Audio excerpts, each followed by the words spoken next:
తృణమూల్ కాంగ్రెస్ ఇప్పుడు ఏడుస్తున్నది ఏంటంటే, క్రిందటిసారి వచ్చిన మార్జిన్ ఎంత కొన్ని నియోజకవర్గాల్లో, అక్కడ తీసివేయబడిన ఓట్లెంత అన్నది పదే పదే మమతా బెనర్జీ ఫీల్ అవుతోంది అదే. హౌరా సౌత్‌లో తృణమూల్‌కొచ్చిన మార్జిన్ 50,569. ఇప్పుడు సర్ కింద తీసివేయబడిన ఓట్లు 83,267. జొరాస్నాకోలో టీఎంసీ క్రిందటిసారి వచ్చిన మార్జిన్ 12,743. ఇప్పుడు అక్కడ 66,491 ఓట్లు తొలగించబడ్డాయి. చౌరింగేలో టీఎంసీకి వచ్చిన ఓట్లు 45,344 మెజార్టీ. ఇప్పుడు సర్ కింద తీసివేయబడ్డాయి 62,695. కొసిపోర్ బెల్గాచియాలో టీఎంసీకి వచ్చిన మార్జిన్ 35,390. ఓట్లు అక్కడ డిలీట్ అయినాయి 62,047. సెరంపూర్‌లో టీఎంసీకి వచ్చిన మార్జిన్ 23,433. 56,789 ఓట్లు అక్కడ తీసేశారు.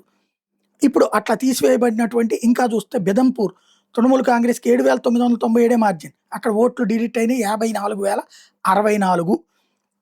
అదే సందర్భంలో కోల్‌కతా పోర్ట్ తృణమూల్ కాంగ్రెస్‌కి వచ్చిన మార్జిన్ 68,554.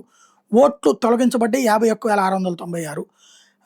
జగద్దల్ తృణమూల్ కాంగ్రెస్‌కి వచ్చిన మెజార్టీ 18,364. ఓట్లు తొలగించబడ్డాయి 51,644. మణిక్టాల తృణమూల్‌కి వచ్చిన మార్జిన్ 20,238. ఓట్లు 50,589 తొలగించబడ్డాయి అక్కడ. అలాగే బెల్గాట తృణమూల్ మార్జిన్ 67,140.